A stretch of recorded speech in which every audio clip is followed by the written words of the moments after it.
Me dicen cuando comenzamos. Sí, vamos a comenzar ahora, vamos a hacer una presentación. Bueno, muy buenas tardes a todos. Muchas gracias por su participación. Luego de una pausa de un primer semestre donde no realizamos actividades como ARSUD,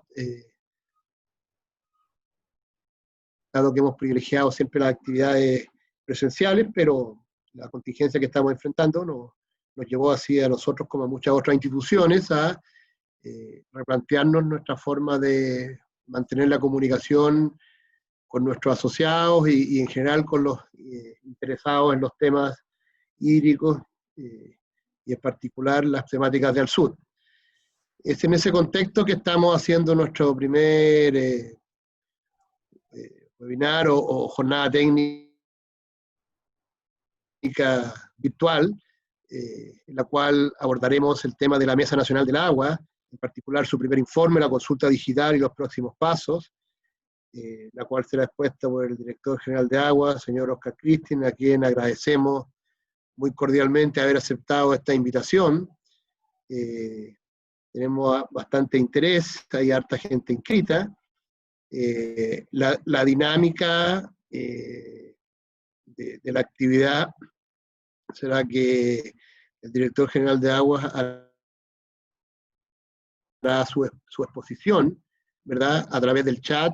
Les agradecería que vayan haciendo sus consultas durante la presentación propiamente tal, ¿verdad? De las cuales iremos tomando nota, y al final de la presentación daremos un espacio para hacer estas consultas y dialogar al respecto. Queremos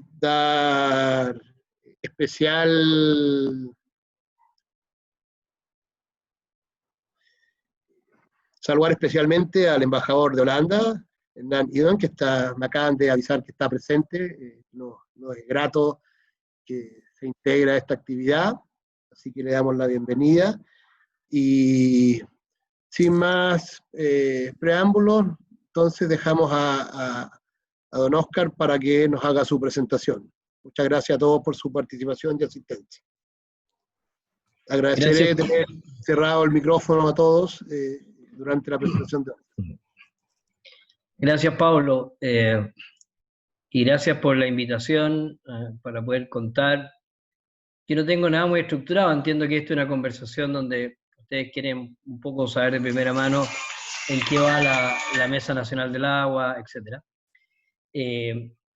Y me alegro que estén retomando las actividades con tan buen público. Una de las cosas buenas de estos web seminarios es que son bastante más masivos que cuando uno lo hace presencialmente.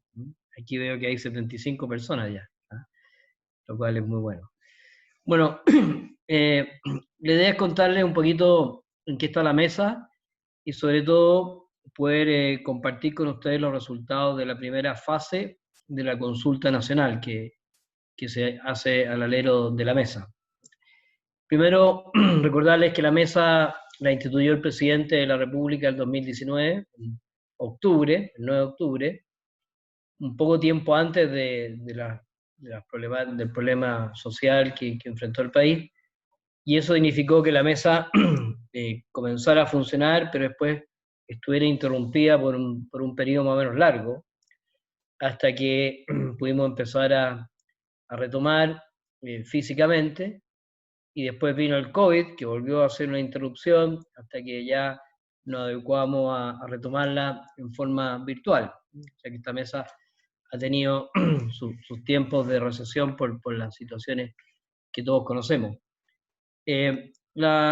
La idea o el mandato que estableció el presidente para esta mesa, o el cometido, son básicamente tres: definir los contenidos centrales de una política hídrica a largo plazo. No necesariamente definirla, pero sí cuáles pueden ser los ejes centrales de esa política, sin necesariamente tener que llegar a un detalle de cuál podría ser la política, pero sí los ejes centrales para que ya después las distintas instituciones encargadas de la gestión puedan elaborar esa política. Proponer un plan de infraestructura hídrica y cómo mejorar la gestión del agua en las cuencas. Y en tercer lugar, definir los principios básicos del marco legal e institucional que puedan sustentar una política hídrica de largo plazo. O sea, que haya consistencia entre la política que se define y cuáles son el marco legal e institucional que va a dar apoyo a esa política. Nosotros todos sabemos que en términos de esfuerzos de política hídrica han habido muchísimos, ¿no? Cada gobierno prácticamente en los últimos años ha generado o una estrategia o una política hídrica, los nombres se van alternando, pero que no tienen mayor fuerza. Y quizá una de las cosas interesantes de esta mesa, el esfuerzo por hacer este trabajo de una manera bastante transversal. Y por eso que el presidente quiso que en esta mesa hubiese gente, no solo representante del sector público, específicamente de los ministerios más relacionados con el agua, obras públicas, con agricultura, minería, energía, medio ambiente, sino que también estuviesen otros representantes, otras instituciones, gente que representa a los sistemas de agua potable rural, representantes de los pequeños agricultores, representantes de la minería, representantes de la Sociedad Nacional de Agricultura, de la Confederación de Canalistas, y también algunos representantes del mundo político a través de un grupo de diputados y senadores de las distintas bancadas. Y eso generó finalmente una lista de 26 personas, y esta mesa es presidida por el ministro de Obras Públicas y actúa como secretario ejecutivo del director general de Agua. La mesa hizo un diagnóstico en que partió revisando las políticas y estrategias previas que existen para llegar a la conclusión de que hay mucha coincidencia en todas ellas, matices más, matices menos, pero en general son muy coincidentes, y si ustedes ven el primer informe que se entregó al presidente, hay una pequeña matriz en donde se ven todas las políticas y se ve que casi todos los temas, casi los mismos temas son abarcados por cada una de ellas. Después se hizo una revisión de la disponibilidad del recurso hídrico, ahí tuvimos bastantes fuentes a la vista, una de ellas el balance hídrico nacional que la DGA ha concluido para la zona norte, centro y sur del país. También revisamos información recopilada por la Universidad Católica del Centro de Cambio Climático para evidenciar lo que todos sabemos, ¿verdad? Que el futuro es de menor disponibilidad y eso obliga a generar algunas medidas para ser más resilientes con respecto al agua, es decir, estar mejor preparados para poder seguir haciendo más incluso lo que hacemos con menos. Después revisamos claramente el consumo humano desde la perspectiva del sector urbano y el sector rural. Claramente el sector urbano es el más avanzado, con grandes logros, y donde lo que va quedando pendiente es toda una discusión que se ha tenido en forma bastante extensa en la mesa, que tiene que ver con las aguas servidas tratadas. Básicamente, cuál puede ser el destino de esas aguas servidas tratadas, de quién pertenecen, quién pueden hacer uso de ellas. Y ahí ustedes saben que está, por un lado, la visión de la agricultura, que señala que uno de los propósitos justamente de que las aguas fueran tratadas es que pudiesen servir de mejor manera a la agricultura, que ya las venía usando desde siempre. Otra es la mirada más bien de la sanitaria, que señalan que, bueno, ellos son los que tienen que asumir los costos de tratar esas aguas y, por tanto, podrían ser destinadas a usos incluso más valiosos, como por ejemplo el mismo consumo humano, en la medida que se avanzara en los tratamientos. Y la mirada ya más del usuario, que dice, oye, yo pago la cuenta de agua, yo estoy obligado por ley a deshacerme de estas aguas servidas y pago por ese servicio, por tanto, finalmente yo soy el titular, y en la medida que la tecnología y las normas sanitarias permitan a mí hacer uso de esas aguas, yo soy el titular, y prueba de ello es la ley de aguas grises, que ustedes conocen, que se aprobó, la ley de aguas grises, y que establece que se pueden utilizar las aguas grises, aun cuando en la práctica no se ha concretado porque no está el reglamento, que está en manos del Servicio Nacional de Salud, pero cuando eso exista, en la teoría al menos, el que utiliza aguas grises podría disponer de ellas. Sin duda que hay temas prácticos, ¿verdad?, de doble cañería, etcétera, que van a dificultar, pero por lo menos ahí hay un tema que está en vías de resolución. Y por otro lado, siguen varias disputas en tribunales respecto justamente al uso entre la agricultura y la empresa sanitaria. Y todo eso se discutió extensamente. Y también se incluyó una discusión bastante extensa respecto a los sistemas de agua potable rural, donde claramente hay un desafío pendiente importante. Después se hizo una revisión de todo lo que es la calidad, puedes volver atrás, Carlos, de la calidad de los ecosistemas relacionados con el agua, básicamente las deficiencias en lo que es normas secundarias. Ustedes saben que solo tenemos 5 fuentes naturales de agua con normas secundarias, lo cual impide un control, porque si no hay un parámetro es difícil poder establecer control. Y también todos los problemas relacionados con la contaminación que generan los distintos sistemas productivos y la agricultura. Y finalmente, un diagnóstico respecto a la institucionalidad del agua, basado en, muy importante, el diagnóstico del Banco Mundial y la gran cantidad de instituciones que requieren una coordinación o un liderazgo que hoy no existe. Esos son básicamente los temas que son el núcleo, el diagnóstico de la mesa, y a partir de ese diagnóstico se propuso 3 desafíos: seguridad hídrica, calidad de aguas y ecosistemas y marco legal, y desarrolló 12 ejes en torno a esos desafíos. El primero, de acceso universal al agua y el saneamiento; el plan de infraestructura hídrica; la planificación estratégica de cuencas; la protección de ecosistemas, gestión sustentable de acuíferos, protección de glaciares; la identificación de principios básicos en el marco legal; la institucionalidad pública, la institución a nivel de cuencas; investigación e información pública; eficiencia hídrica y financiamiento. Como son, Carlos, va muy rápido, por favor. Como son, puedes volver para atrás, como son muchos temas, lo que acordó la mesa fue generar mesas técnicas que pudieran ir abordando paulatinamente cada uno de estos temas.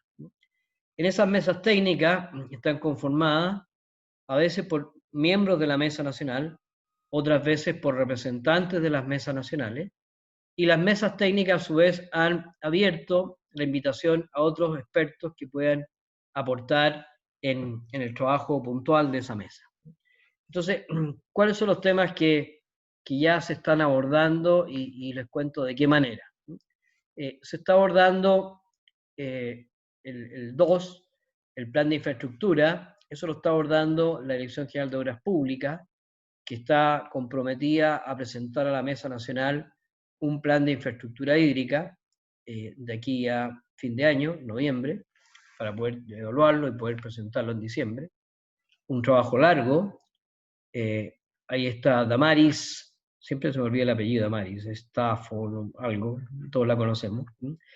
Damaris está trabajando ahí con la Dirección General de Obras Públicas. Capaz que esté Damaris aquí, me rete por no acordarme bien cómo pronunciar su apellido.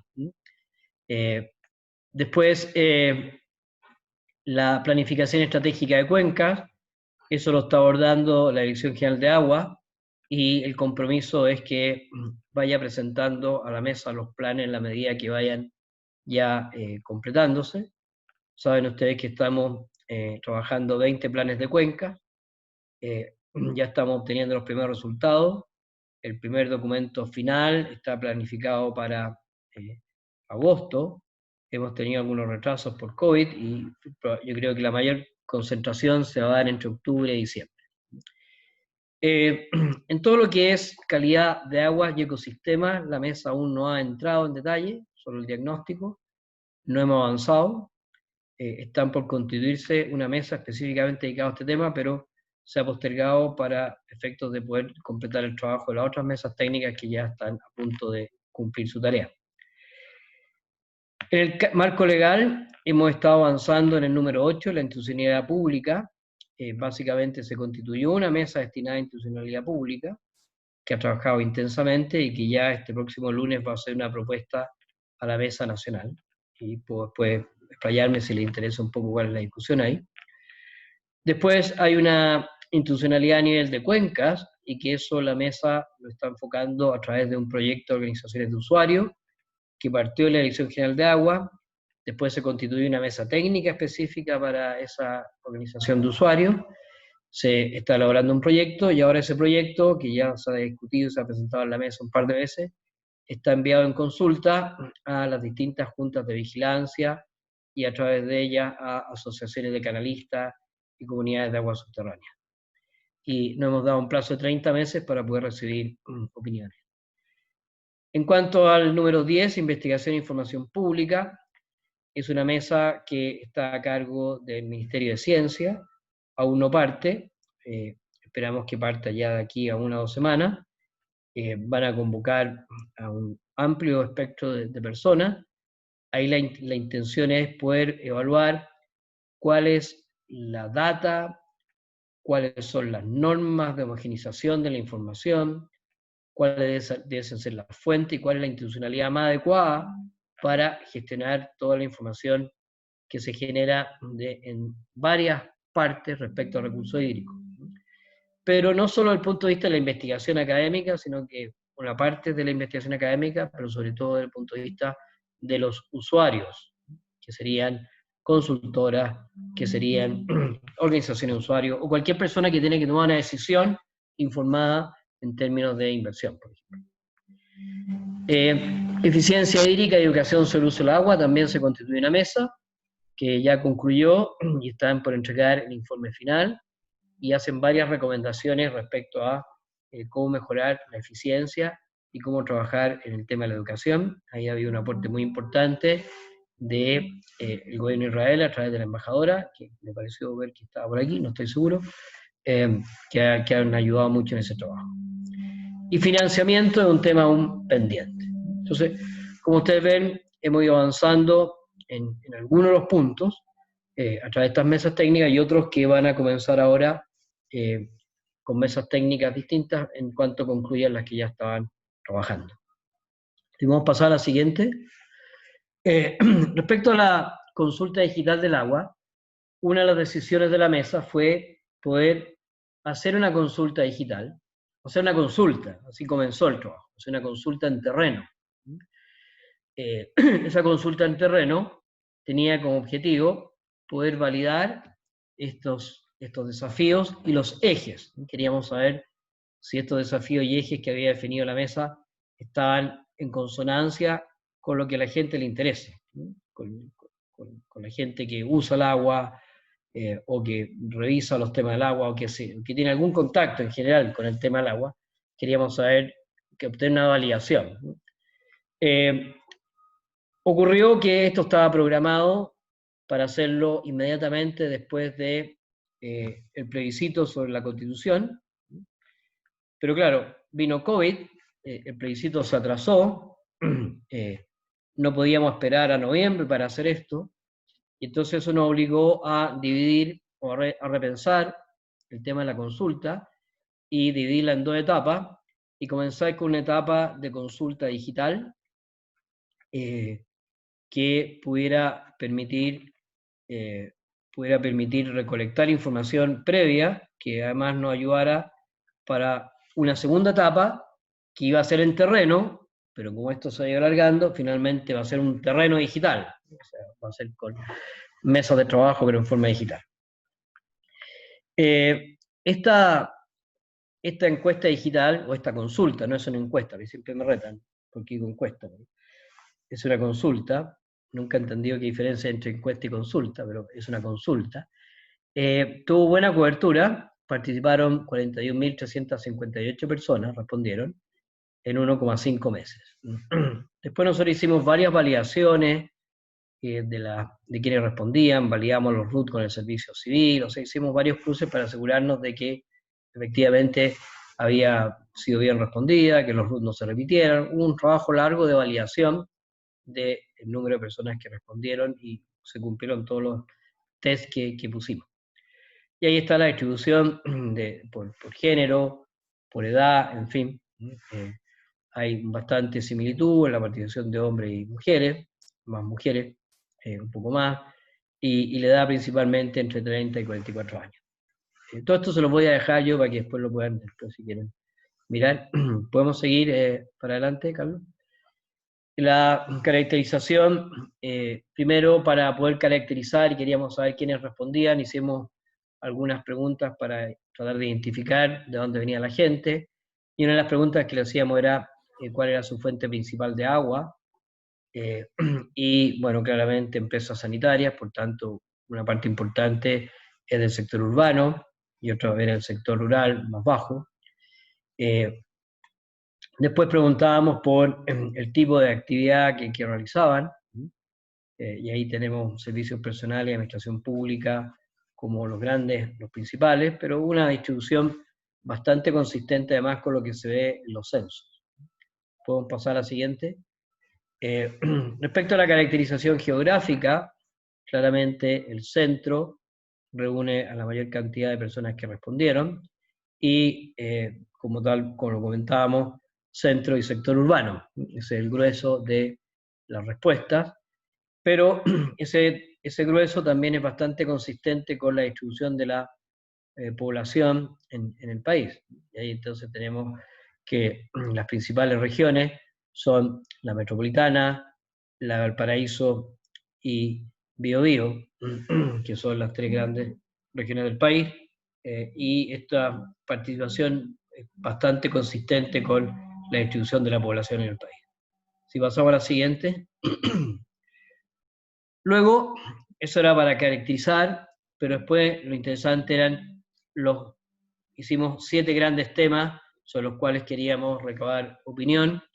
Lo primero era saber cuáles eran las prioridades respecto al uso del agua, cuáles son los principales desafíos en torno al agua, cuál es el rol que el Estado tiene que realizar en torno a los desafíos, cuáles deberían ser los principios básicos de un cuerpo normativo, qué prioridades o qué acciones para una sequía, cuáles pudiesen ser las principales nuevas fuentes de agua y qué se podría realizar en términos de educación. En todas estas, vuelvo un poco atrás, en todas estas preguntas, en todos estos temas, nosotros generamos una serie de alternativas que discutimos largamente en pequeños focus group y en grupos más pequeños, y además dejamos siempre una posibilidad de otros. Nosotros aquí vamos a presentar los resultados de las respuestas a las preguntas que nosotros formulamos. No hemos procesado aún el otros, pero sí sabemos, ¿por qué no lo hemos procesado? Porque estaba saliendo muy difícil, porque los otros no hay un patrón, no hay un gran concepto, no hay una gran idea que se pueda recoger de los otros, sino que son ideas muy dispersas. Entonces, no están aportando hasta ahora demasiado. ¿Y qué conclusiones se van sacando? Respecto a los usos prioritarios, las preferencias son claramente consumo humano, uso agrícola y ganadero y medio ambiente. Es interesante porque alguien podría haber esperado que la prioridad fuera el consumo humano, el medio ambiente y a lo mejor con cierta distancia los usos productivos de la agricultura, pero es interesante que la agricultura está en un segundo lugar y por tanto nos habla de la necesidad de buscar equilibrios entre estos tres usos, no una concentración en un par de ellos y en un segundo grado, sino que más bien un trabajo conjunto para equilibrar consumo humano, agrícola y ganadero y medio ambiente. En los principales desafíos, bueno, se nos plantea la necesidad de conservar las fuentes de agua existentes, mejorar las leyes, y también se incluyó en el tercer lugar la propiedad de las aguas. Es un tema que a la gente le preocupa, esta discusión que hemos tenido a lo largo tiempo de cómo es la propiedad de las aguas, y que el código de alguna manera recoge esa discusión y la recoge a través de un planteamiento, de un cambio en la forma en que se van a entregar los derechos de agua hacia el futuro. El tercero, el rol del Estado. ¿Qué le piden al Estado? Bueno, asegurar el abastecimiento para el consumo humano, proteger el medio ambiente y la sustentabilidad de las aguas subterráneas.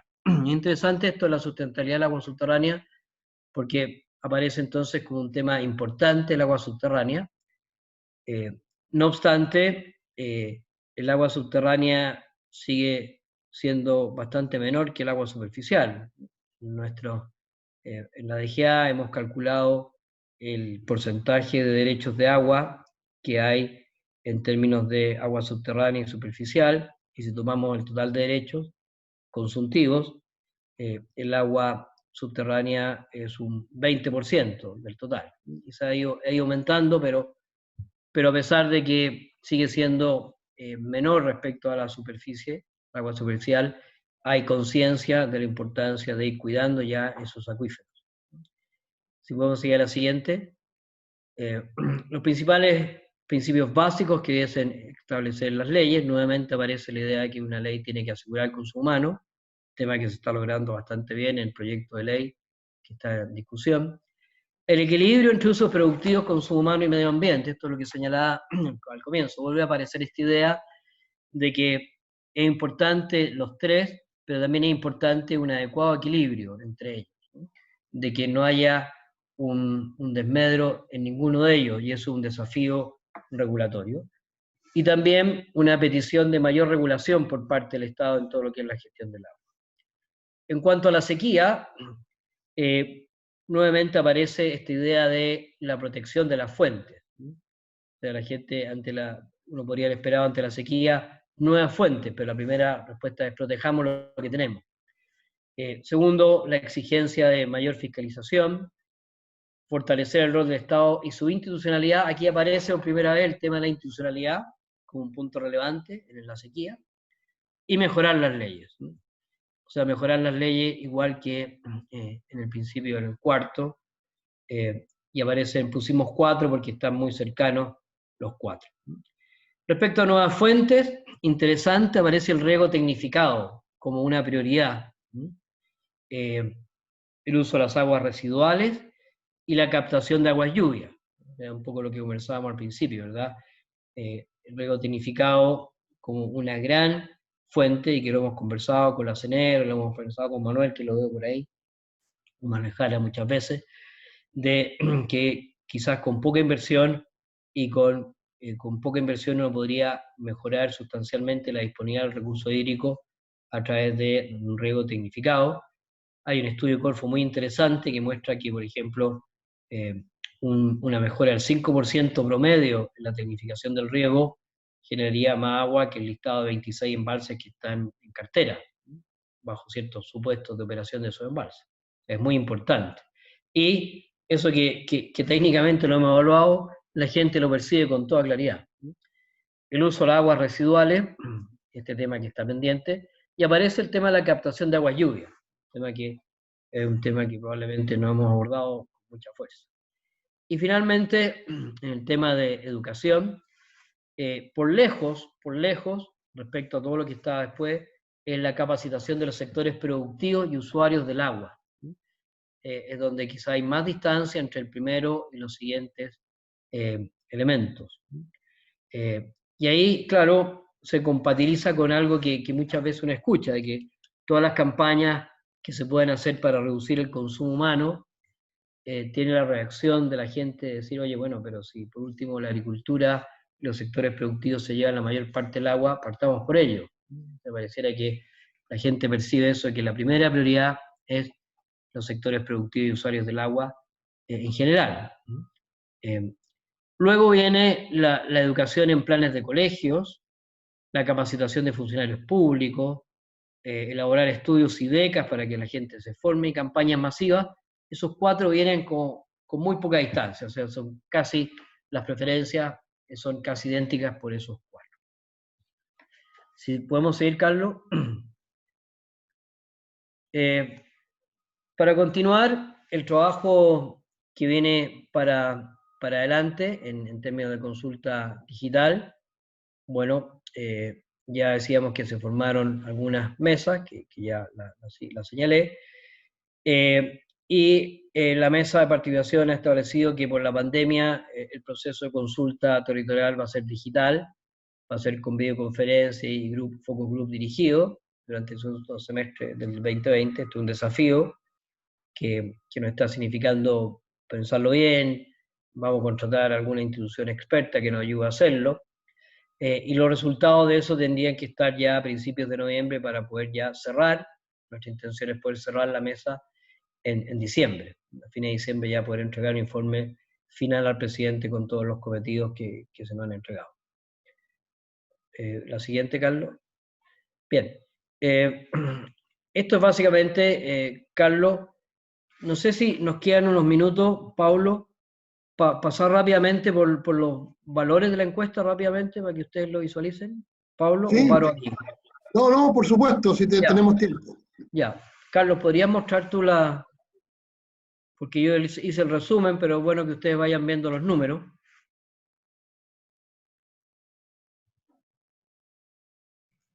Un minuto. Ya.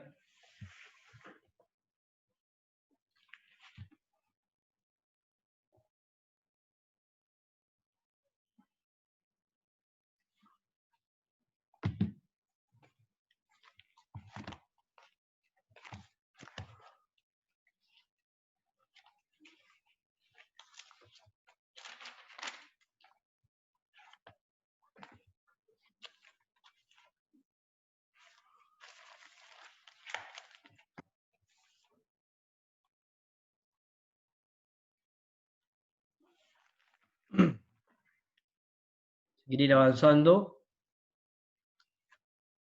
Bien, aquí está ya el detalle de lo que comenté respecto a los 7 temas que se preguntaron. ¿Cuál considera usted que deben ser los usos prioritarios del agua?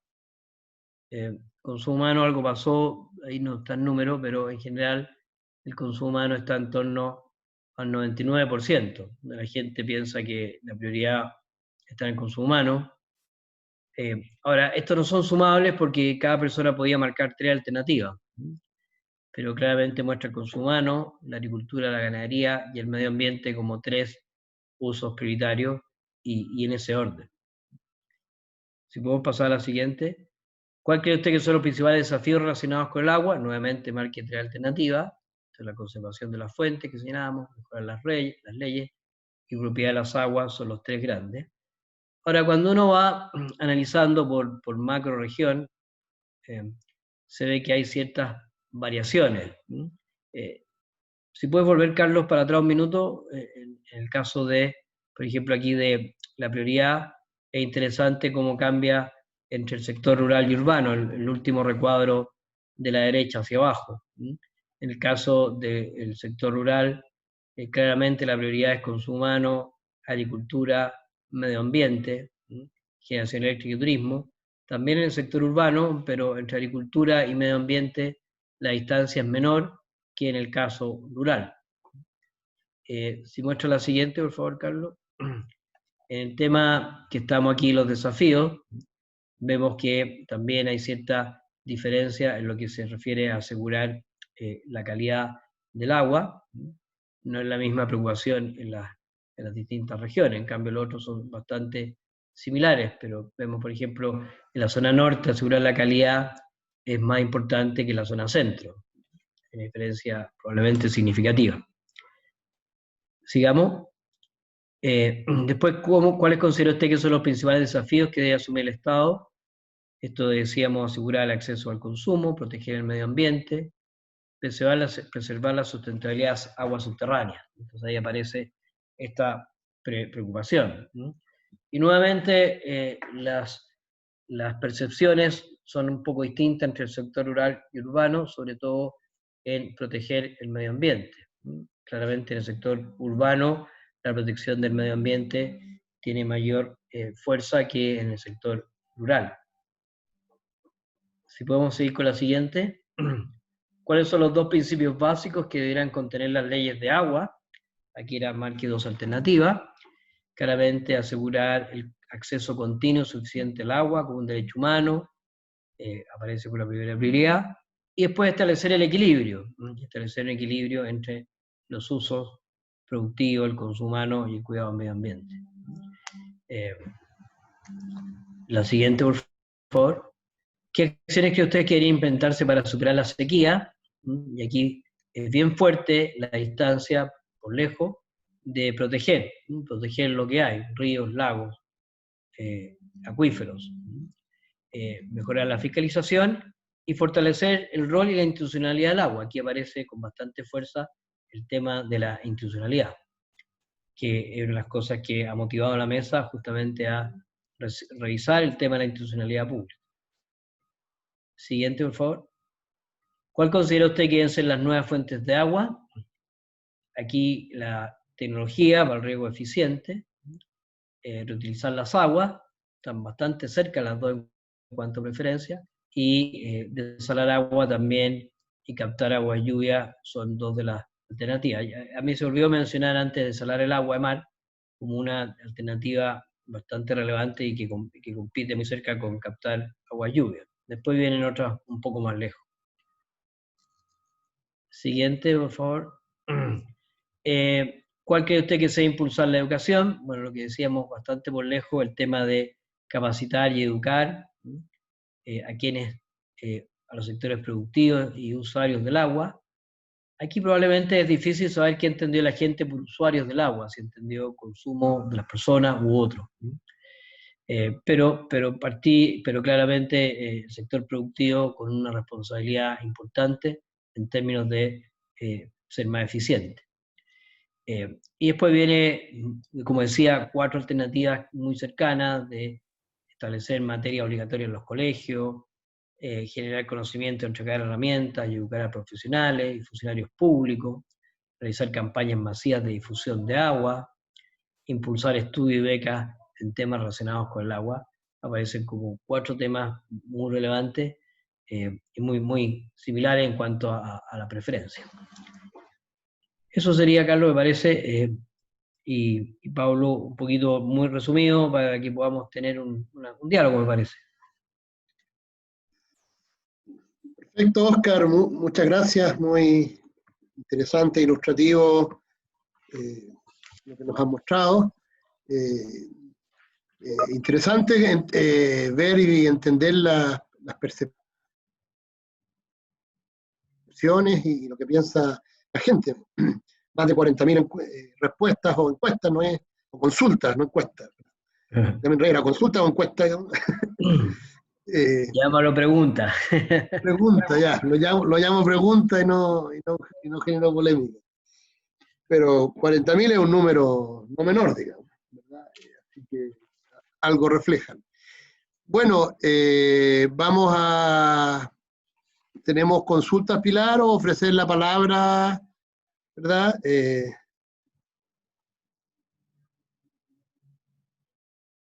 ¿Verdad? Vamos a ir viendo.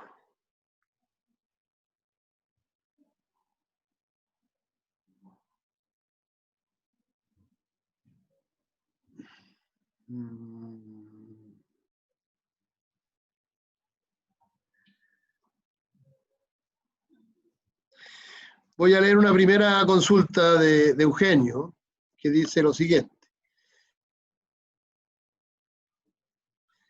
Hace 50 años se consideró como visión estadista la construcción de carreteras y se inició la Panamericana como eje de desarrollo estructurante del país. Considerando la sequía extendida y el cambio climático que afectan significativamente el centro-norte del país, territorio que genera el 60% del PIB no corresponderá asegurar el agua en esa zona mediante obras mayores de infraestructura de trasvase desde el sur al norte de recursos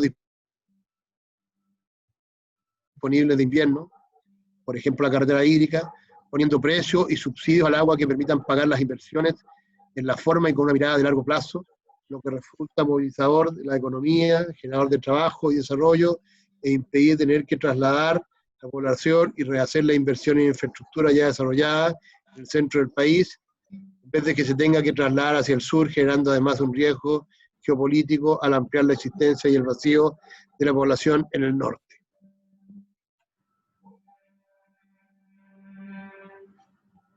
en el fondo, la pregunta es, así como se pensó hace 50 años, con una mirada más de largo plazo y una solución más integral al problema de la conectividad, si no es necesario hacer un pensamiento similar, ¿verdad?, en torno al agua, particularmente concentrando la zona central de Chile, digamos. ¿Es una pregunta para mí? Sí, como comentario. No, pero estoy injusto, porque es un debate, yo puedo Mirada, aportar, tu pero visión. yo creo que ustedes Ese deben tener comentario. un montón de ideas al respecto. ¿Ah? Yo te sugiero que hagamos una conversación. Mira, mi primera reacción es que efectivamente un tema que hay que discutir. ¿No? Y ustedes saben que hay por lo menos, yo conozco 3 proyectos, pueden haber más, pero 3 proyectos de carretera hídrica, otro que capta el agua en las desembocaduras, otro que capta en los nodos, otro que va por agua submarina. En su momento conocí otro proyecto que traía agua en una especie de guateros flotantes desde el sur, de la Patagonia. O sea, ha habido siempre, lógicamente, el interés de cómo redistribuir el agua, porque en alguna parte el agua es muy escasa y en otra parte relativamente abundante. Y obviamente, estando en un mismo país, uno dice, bueno, ¿cómo poder redistribuir mejor el agua que la naturaleza ha distribuido de una manera que no nos gusta tanto? Y por tanto yo creo que el tema hay que discutirlo. Ahora, yo no tengo una respuesta, tengo algunos pensamientos al respecto, ¿no?, que puedo compartir, pero uno de ellos es, claro, la comparación con la carretera es buena, pero tiene una dificultad a mi modo de ver, es que las externalidades que genera una carretera, las externalidades negativas, probablemente son un poco menores que las que genera una carretera hídrica. Claro, la externalidad de una carretera es que te afecta un terreno, que te lo tienen que expropiar, pero por último te lo pagan, y genera externalidades positivas del incremento del valor de todas las propiedades que quedan junto a la carretera. En cambio, en el tema del agua, la discusión es mucho más fuerte, porque claro, captar agua, por ejemplo, las desembocaduras, para trasladarlas a otros puntos del país, ustedes saben que hay una discusión bien importante de si esas aguas se pierden o si se requieren en desembocadura y si generan un beneficio importante del cual habría que privarse. Otro punto que yo creo que hay que tener en cuenta es que si bien esas aguas que están, que se pierden en las desembocaduras, en general esas aguas tienen titulares de derecho, que claro, en invierno se pierden porque no se ocupan, pero, pero en verano vemos en los periodos de más demanda de agua, vemos que se ocupa prácticamente todo el agua que hay en los ríos del sur del Biobío para el norte, ¿no? Para el sur puede ser una realidad distinta, pero esa agua en general, nuestros balances muestran que hemos entregado prácticamente todos los derechos disponibles. Entonces, aun cuando no se ocupe, ahí hay un titular de derecho y eso en algún momento hay que tenerlo en cuenta porque cuando se hacen las estimaciones de los costos de esta carretera debería que tener en cuenta también el costo que va a significar que el señor que, aun cuando no esté ocupando el agua, cuando vea que su agua va a partir para otra región, va a querer que se le compense económicamente por eso que es de él, ¿no? Y entonces hay que tener en cuenta que estas carreteras hídricas en general no van a contar con derechos propios, sino que van a tener que contar con las aguas que están en manos de terceros y que no están eventualmente ocupados, que se ocupan pero podrían tener un valor mayor en la zona norte. Yo creo que ahí Corfo ha hecho un muy buen estudio en esta materia, de analizar las disposiciones a pagar y analizar si realmente lo que están dispuestos a pagar en el norte compensa los costos de traslado del sur, ¿no? Entonces hay un tema económico que yo creo que hay que profundizar. Ahora, la pregunta es, ¿qué hacer en intertanto? Porque yo pienso que proyectos como esos, si es que se concretan, van a tomar muchos años, ¿no? Y la pregunta urgente es, ok, pero ¿qué hacemos en el mediano y corto plazo para generar nuevas fuentes de agua y evitar lo que decía Eugenio, el traslado de poblaciones? Y ahí tenemos varias alternativas. En la zona norte del país, yo creo que hay que ir avanzando en el tema de la desalinización. Es cierto, todos los costos todas las evaluaciones que hemos hecho, que hemos compartido con la CNR también muestran que ni la agricultura de mayor precio es capaz de pagar todavía el costo del agua desalada. Pero también hemos ido viendo cómo el costo del agua desalada ha ido disminuyendo en el tiempo. Y están apareciendo nuevas tecnologías que incluso son más baratas que la osmosis inversa, y a lo mejor es cosa del tiempo para que esta fuente de agua esté disponible, y ahí hay un tema importante de ir preparándonos como país para ver cómo generamos los incentivos para que se desarrollen plantas desaladoras y que puedan incluso abastecer no solo al consumo humano, que ya lo pueden pagar, sino que también a la agricultura, para que también la actividad productiva no se traslade completamente. En la zona centro tenemos también un tema que no hemos abordado, que es la recarga de acuíferos, ¿verdad? O sea, esa agua que vemos que lamentablemente se pierde, cómo recargar nuestros acuíferos, que en algunas partes están muy deprimidos. También los embalses que están previstos, los embalses se demoran tanto que casi ya uno les tiene poca fe. Pero también aparecen otras iniciativas que ustedes conocen mejor que yo, cualquiera debe ser experto en esta materia, porque lo ha trabajado tantas veces, embalses subterráneos, pequeños muros, o sea, muros de contención de aguas subterráneas. Hay 1000 alternativas que aún no hemos explorado. Mi impresión, para no latearnos mucho, mi impresión es que Chile ha transitado de una situación de abundancia de agua a una situación de escasez. Y todavía no nos hemos adecuado.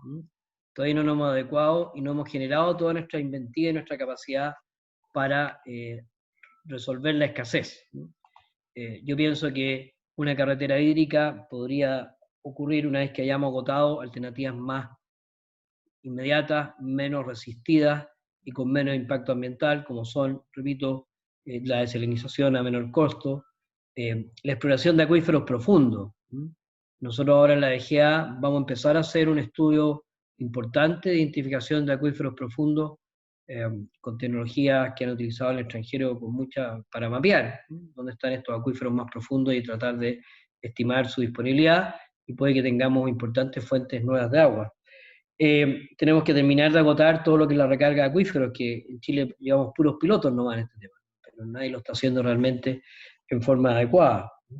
Tenemos que abordar otro tipo de obras que son de menor costo y más rápidas que embalses, que también pueden generar fuentes de agua. Entonces, creo que hay muchas alternativas disponibles que tenemos que echar mano antes de tener que embarcarnos en una carretera que no la descarto, sino que digo que hay que analizarla y tenerla en cuenta, pero creo que hay otras alternativas que son más urgentes. Esa sería mi opinión respecto al tema. Perfecto, Carlos. Perdón, Oscar. Nos queda claro, son dos miradas, una mirada más de largo plazo, ¿verdad? Que requiere otro tipo de decisiones, y una mirada de una serie de actividades y acciones que se pueden implementar en tiempos bastante más acotados. Tengo otra pregunta de Rodolfo Ordóñez, que quiere saber respecto de los criterios o parámetros que se utilizaron para definir las preguntas que se hicieron en la consulta, tanto en el contenido como en la forma. Si nos pudieras comentar brevemente respecto a la metodología que se ocupó. Claro. Mira, nosotros tratamos del diagnóstico. La base primero fue el diagnóstico de la mesa, donde en la mesa comenzaron a aparecer algunos temas prioritarios, y quisimos saber si esos temas eran realmente o no prioritarios para la gente. Entonces, una primera mirada de la consulta es: oye, ¿estamos bien o estamos dando la hora, por decirlo así? ¿Estamos correctas o no estamos haciendo las preguntas correctas? ¿Son preguntas que a la gente le interesan o no le interesan? Entonces, a partir de todas las preguntas que nos hicimos, y sobre todo de los ejes transversales, esos ejes que yo les mostré, esos 12 ejes, algunos transversales y otros particulares, a partir de esos 12 ejes y de los temas que habíamos levantado, fuimos construyendo una matriz en donde fuimos viendo cuáles eran las preguntas más pertinentes asociadas a cada uno de esos ejes y que queríamos verificar o validar con la ciudadanía. Así se construyó un primer listado de preguntas. Después se hicieron varios focus group para saber qué es lo que la gente entendía por las preguntas, porque a veces uno hace una pregunta y la gente entiende otra cosa distinta. Eso significó corregir bastante la redacción y el contenido de las preguntas. Y como entendíamos que podíamos estar dejando fuera otros temas que fueran muy relevantes y que a lo mejor ni la mesa no lo había levantado, ni estaban en los ejes que estábamos abordando, se decidió dejar un espacio para una respuesta abierta, que es otros. Ahora, como ustedes vieron, en casi todas las preguntas, el otros siempre tiene un porcentaje muy bajo. Para nosotros habría sido muy interesante, por ejemplo, que algún otro fuera muy relevante, porque eso nos habría abierto una perspectiva nueva de discusión. Pero en general, los que responden otros son un porcentaje muy pequeñito, y después cuando empezamos a desagregar esos otros, no encontramos todavía un patrón que diga, aquí hay un tema que realmente hay que poner sobre la mesa, como sí aparecen los otros temas. Esa fue la forma de elaborar. Ahora, y lo otro que quiero decir, que claro, la metodología no es la más avanzada, sin duda, es una metodología tal cual como la estoy planteando, porque el fuerte para nosotros es lo que viene ahora. El fuerte es el trabajo que vamos a hacer con la ciudadanía a través de estas reuniones que iban a ser presenciales, pero ahora van a ser virtuales, y lo que queríamos es que la consulta nos ayudara a preparar lo que viene ahora, y lo que viene ahora sí hay un trabajo metodológico más avanzado, hemos contratado a una empresa experta en el tema, que nos está ayudando a formular las preguntas, nos está ayudando a ver cómo vamos a organizar el trabajo, y también hemos tenido bastante ayuda y consejo del Ministerio de Energía, que lleva un largo tiempo trabajando en la ruta energética y que ha acumulado bastante experiencia, y que nos han estado transmitiendo. Eso es lo que podría comentar. Perfecto, Carlos. Perdón, Oscar, me da con Carlos, porque tengo a Carlos puesto en vez de la presentación el nombre completo aquí en mi pantalla, entonces lo leo. Perfecto, Oscar. Tengo algunas entre preguntas y reflexiones. Por ejemplo, Manuel Jara nos plantea que si, a la luz de estos resultados y lo que se ha conversado, si creemos que la población se ha dado cuenta que la agricultura no es una actividad cualquiera, sino que aquella que produce alimentos y que por tal debe ser considerada de importancia para toda la comunidad. De alguna forma interpreto, Manuel, diferenciándola de las otras actividades productivas, que si bien es cierto que su valor económico puede ser similar, el hecho de que la agricultura produzca alimentos, ¿verdad?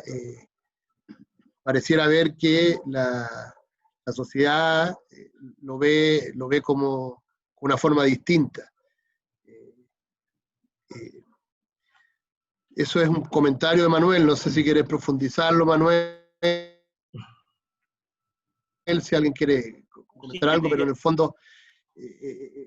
Mira, lo único que quisiera decirte es que en general nos ha pasado, y harto, y sobre todo con la pandemia, que la gente se dio cuenta que efectivamente una de las fuentes de alimentos más baratas y que se ha mantenido y que ha logrado en cierta forma subsanar el problema de repente de los alimentos es justamente los productos agrícolas.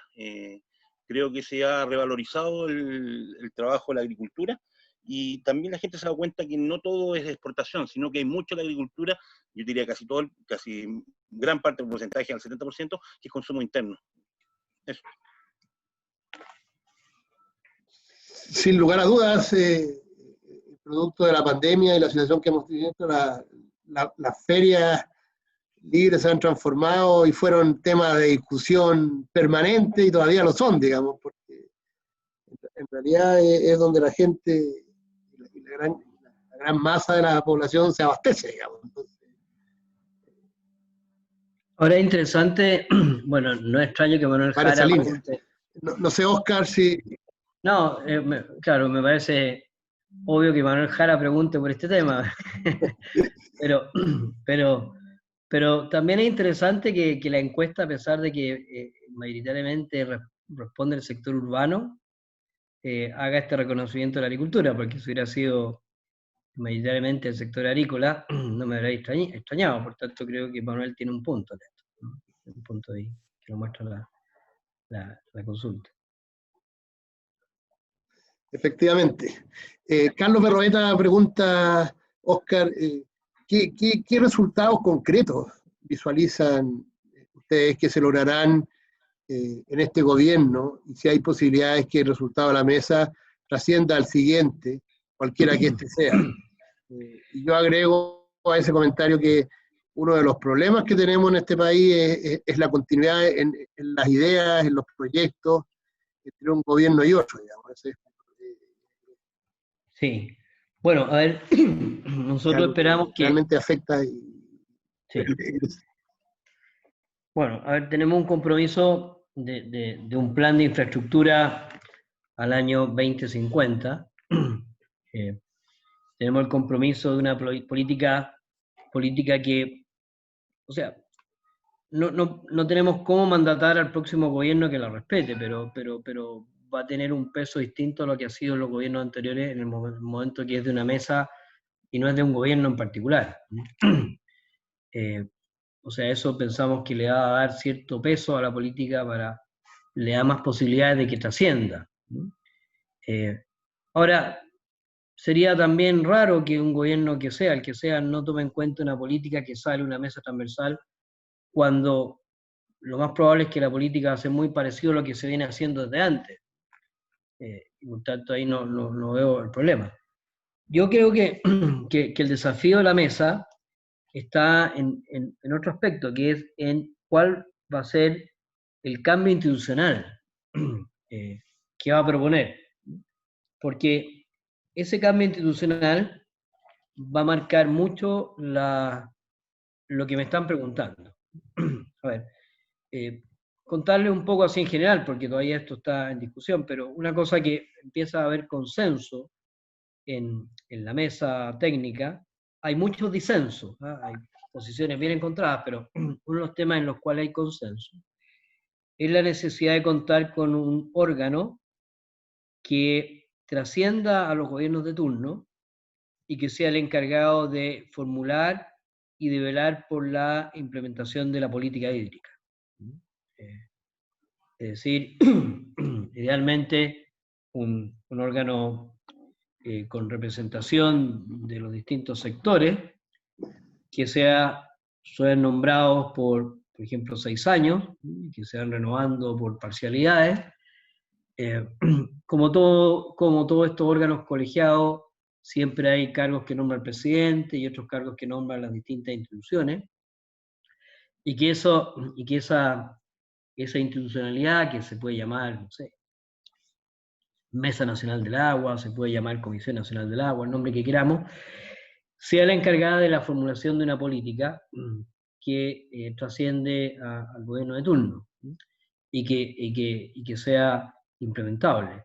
Un poquito hemos estado mirando, por ejemplo, la experiencia que hay en términos de la política de desarrollo urbano. Ustedes no sé si la han seguido, la política de desarrollo urbano, que se levanta, se hace un decreto y junto con el decreto que da origen a la política de desarrollo urbano, se crea una comisión encargada de su implementación con representatividad amplia, desde los municipios, desde los gobiernos, desde la sociedad civil, en fin, y que eso le da cierta validez. Entonces, yo apuntaría, para no latear mucho, que ante esas preguntas, bueno, nosotros esperamos terminar con unos productos bien concretos, pero la posibilidad de que esos continúen adelante van a depender de cómo se reconozca la transversalidad de la mesa hacia adelante, y si logramos una institucionalidad que pueda reforzar la permanencia de esas políticas y eventualmente de los planes que se generen.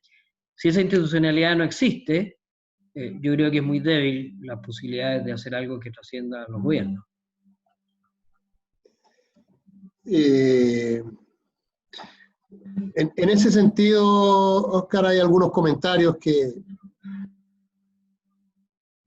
que más que pregunta lo voy a leer un poco para que tenga, entiendo que tiene disponibilidad hasta las 7:15 tú. ¿Verdad? Por lo tanto, no sé. Sí, les pido disculpas, tengo que viajar fuera y el chofer tiene que llegar a su casa antes de las 10. Perdón por eso. Sí. No, voy a entonces, hay un par de preguntas más, pero voy a leer algunos comentarios que me parece que son interesantes y para representar también y ser justos con toda la gente que los ha hecho. Hay un comentario que dice que es de toda importancia o que sería una lástima de alguna forma que la mesa sacara conclusiones o líneas de acción que no estuvieran adecuadamente alineadas con las prioridades y propuestas planteadas por la gente en la encuesta. O sea, hay una línea de opinión en los comentarios de que, bueno, si se ha hecho una encuesta, hay una cantidad importante, o preguntas, como queramos llamarlo, ¿verdad? Y que entonces que la mesa tiene que lograr compatibilizar, ¿verdad? Sus propuestas con lo planteado por la gente, como concepto general. Me imagino que eso es parte de los objetivos de la mesa, por algo está usando la metodología que está ocupando. Después tengo una consulta que es un poco técnica, pero que no es menor el problema, y que dice que fomentar el riego tecnificado y de precisión, por un lado optimiza el agua, pero reduce sustancialmente la recarga de agua subterránea. Y si los derechos de aprovechamiento se han otorgado bajo determinadas consideraciones que asumían determinada infiltración desde el riego, ¿verdad? Y se siguen ejerciendo en la misma, bajo el mismo régimen de alguna forma, esto podría generar una aceleración de sequía en determinados territorios por acotamiento. Si han pensado algo en la mesa de cómo abordar eso. No hemos entrado a ese detalle en la mesa, pero sí una discusión habitual, ¿no es cierto? Como todos lo sabemos. Mi primera reacción es que, a ver, evidentemente esto debe ser, no es una única solución, sino que yo estoy convencido que la eficiencia en el riego es una gran oportunidad que tiene que ir acompañado por un esfuerzo de recarga artificial de acuíferos. Entonces, claro, cómo compensar el menor retorno, el menor retorno a las fuentes subterráneas cuando tú pasas a riego tecnificado, sustituye, no sé, riego tendido por riego tecnificado, evidente. Pero entonces la pregunta es cómo suplo eso, y ahí tenemos desde los mismos canales que yo creo que tenemos que seguir esforzándonos que los canales no tengan que cerrar, por ejemplo, las bocatomas no tengan que cerrar en invierno. Y ahí hay un trabajo que hacer con la organización de usuarios. Nosotros hemos sacado una circular que bajo ciertas condiciones no es necesario cerrar bocatomas porque esa agua que sigue corriendo en invierno recarga las napas. Y no siempre ocurre así. Yo vivo en una zona rural, donde el canal que pasa frente a mi casa lleva 3 meses sin agua para ser limpiado, pero no hace mucho sentido mirarse tanto en limpiar un canal que podría estar corriendo y recargando agua. Entonces, yo creo que hay un trabajo en las organizaciones de usuarios bien importante en dar más importancia a la recarga. Y después, ya una recarga más profesional, que yo creo que ahí siempre se señala que está el problema de los derechos de agua, que no se sabe si los derechos de agua pueden ser, me van a otorgar o no derechos de agua sobre la recarga. Yo creo que es una discusión súper secundaria, porque la verdad es que toda la recarga en principio se hace con agua que es de alguien, o sea, alguien tiene los derechos y va a recargar, y lo que falla es el modelo de negocio, es decir, cómo puede haber gente interesada en almacenar agua para distribuirla en tiempos de riego, porque hay un montón de temas no resueltos, hay temas de externalidad, etc. Y esto es un tema que hemos conversado con varios expertos de cómo ir generando las condiciones para que sea atractivo hacer esto no solo a través de las organizaciones de usuarios, sino que también de gente que quiere invertir en recarga. Y de esa manera tú puedes ir compensando el efecto de la eficiencia en riego. Y por otro lado, es un tema que hemos conversado con la Comisión Nacional de Riego, y yo creo que poco a poco se va a ir avanzando hacia allá, que es ver la experiencia de otros países, como Australia, por ejemplo, que cuando tú recibes aporte del Estado para tecnificar tu riego, tú te comprometes a entregar parte importante del agua que ahorras para poder entregarla a otros usos. Y eso sí que es importante, porque en el fondo, claro, todo el ahorro que yo hago de agua podría, por ejemplo, entregarlo para un sistema de agua potable rural, podría diseñar un programa de recarga de acuíferos, podría hacer muchas cosas con esa agua que se ahorró, si es que eso es una norma en la cual se puede avanzar. Y ahí Manuel podrá contar un poco cómo eso se está recogiendo de alguna manera en la modificación de la ley 18.450, que es justamente la de financiamiento o los subsidios para el riego tecnificado.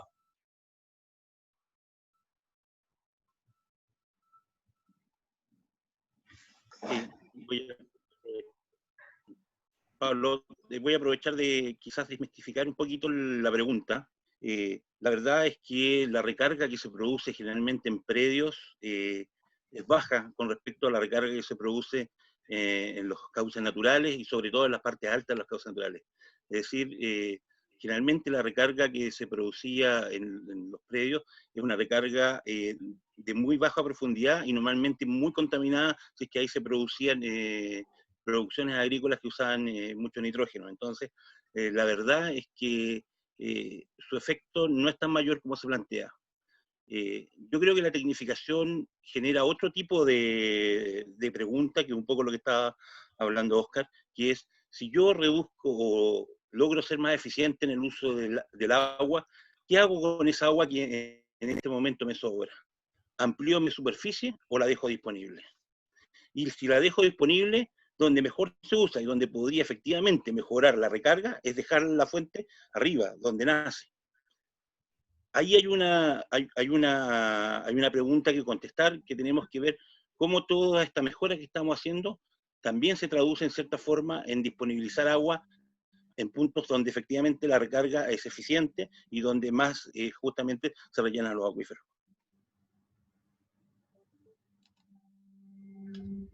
Perfecto, gracias. Voy a leer un par de comentarios más.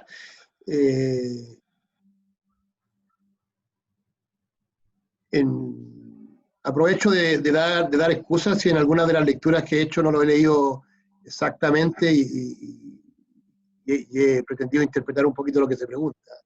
Llegó un par de tirones de orejas por ahí en el chat, ¿verdad? Pero no, en ningún caso fue mi intención no transmitir lo que se estaba literalmente expresando, ¿verdad? Sí, aprovecho de dar las excusas. Voy a leer algunos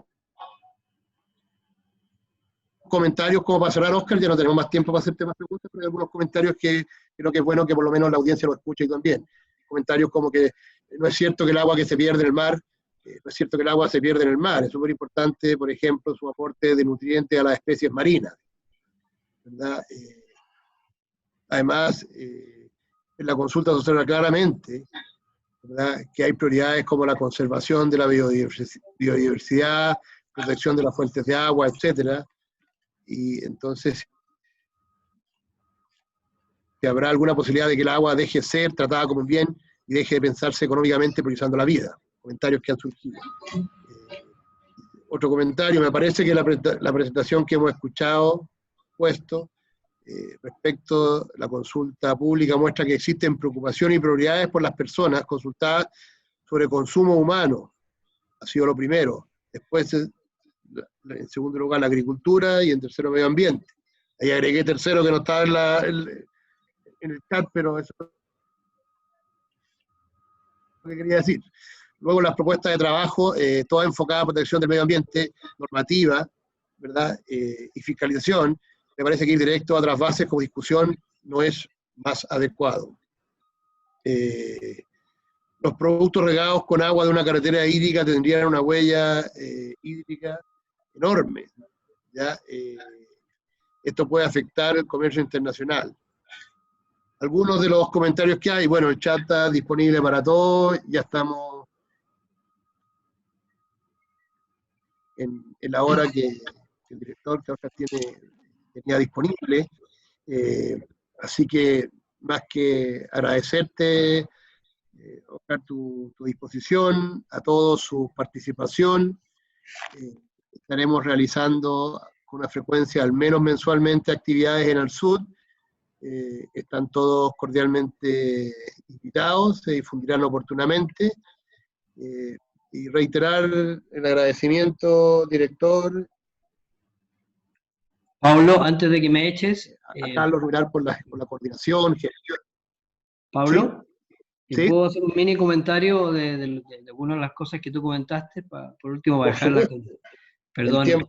Es su tiempo, por supuesto. No. O sea, no quiero que vaya a quedar la impresión o la idea que yo estoy de acuerdo con el concepto que el agua se pierde en el mar. Por favor, no vayan a decir, director general de agua dice que el agua... usé ese concepto para señalar lo que señalan algunas de las personas que puedan estar defendiendo más algún tipo de proyecto.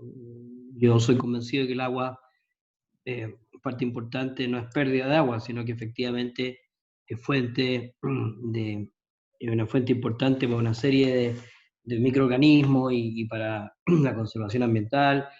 En fin, por favor, cuando lo usé en el sentido de algunas personas que señalan que el agua se pierde y por tanto sería conveniente los trasvases. Y por eso dije que los problemas de trasvase o los proyectos de trasvase tienen enormes problemas ambientales, justamente porque no es agua que se pierde.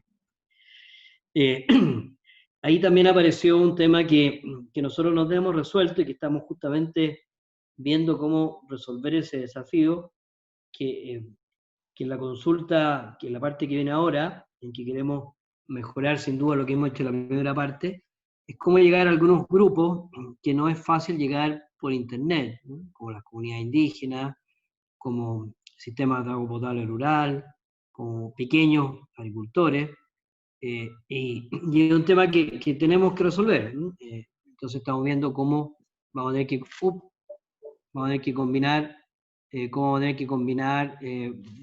ambas cosas que tienen que ver con... Creí que me estaban haciendo una señal porque no tenía micrófono, creo que tengo.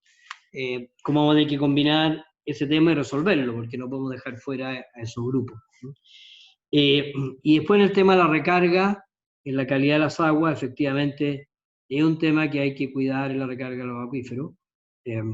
Ahora, cuando hablamos de recarga de los canales, hay que evaluarlo y hay que hacer pruebas, pero el mismo terreno filtra y el terreno hace su labor para no afectar la calidad, pero es un tema que hay que ir monitoreando en la medida que esto se vaya extendiendo. Yo creo que sería un buen problema tener que estar preocupándose de que la recarga es tan importante que hay que ya estar monitoreando la calidad de las aguas para que no se vayan a afectar. Ojalá lleguemos a ese punto porque quiere decir que la recarga está bien encaminada y lo que hay que hacer es controlar, regular que funcione bien. Eso, perdona, Pablo, y agradecer nuevamente la invitación. Ya, como comentario, porque se ha preguntado en el chat, tanto la presentación, PowerPoint, como la grabación de toda esta actividad va a quedar disponible en la página de Alsud, digamos, para el que quiera consultarla. Alguien me había pedido la palabra, ¿no? ¿Alguien dijo Pablo?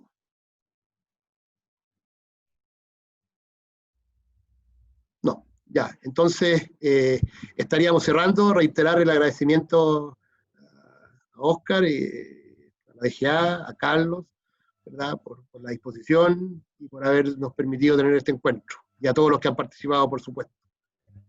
Así que estén muy bien. Chao. Chao, gracias. Chao, gracias. Hasta luego, gracias a todos.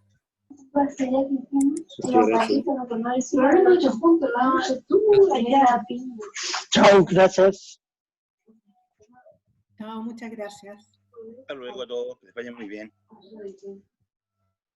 Chao, gracias. Chao.